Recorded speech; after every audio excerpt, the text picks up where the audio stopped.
Dewan Pimpinan Wilayah Asosiasi Pedagang Pasar Seluruh Indonesia atau APPSI Sumatera Selatan menegaskan komitmennya memperjuangkan kepentingan pedagang pasar tradisional. Komitmen tersebut disampaikan usai pelantikan pengurus APPSI se-Sumatera Selatan periode 2026. Kami kehormatan kita dari DPP APSI. Dewan Pimpinan Wilayah APSI Sumatera Selatan mengukuhkan pengurus DPD APSI se-Sumatera Selatan, Komisariat DPD APSI Kota Palembang, serta Koperasi APSI Masa Bakti 2025 hingga 2030 di Aula TV Bakti Pertiwi Palembang, Sabtu 1 Agustus 2026. Ketua DPW APSI Sumatera Selatan, Ishak Meki menegaskan APSI akan terus memperkuat fungsi advokasi bagi pedagang pasar tradisional dengan mengawal distribusi bahan pokok bersubsidi, memantau perkembangan harga di pasar, serta memastikan kebijakan pemerintah berpihak kepada pelaku usaha kecil.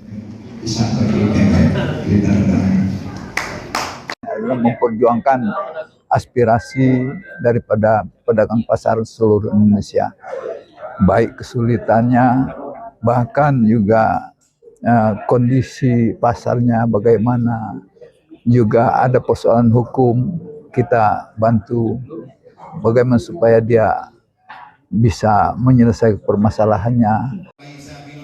Sementara itu, Ketua Harian DPP APSI, Don Muzakir, berharap kepengurusan baru yang telah terbentuk di 11 kabupaten dan kota di Sumatera Selatan mampu bersinergi dengan pemerintah dalam mendorong revitalisasi pasar tradisional agar lebih bersih, nyaman, aman, dan mampu bersaing dengan pasar modern.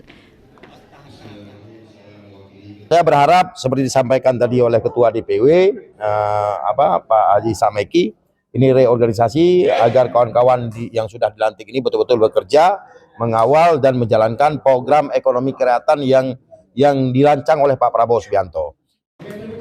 Melalui kepengurusan periode 2025 hingga 2030, APSI Sumatera Selatan optimis dapat memperkuat perlindungan terhadap pedagang, menjaga stabilitas harga kebutuhan pokok, serta mewujudkan pasar tradisional yang lebih maju dan berdaya saing. Suryadi, PAL TV.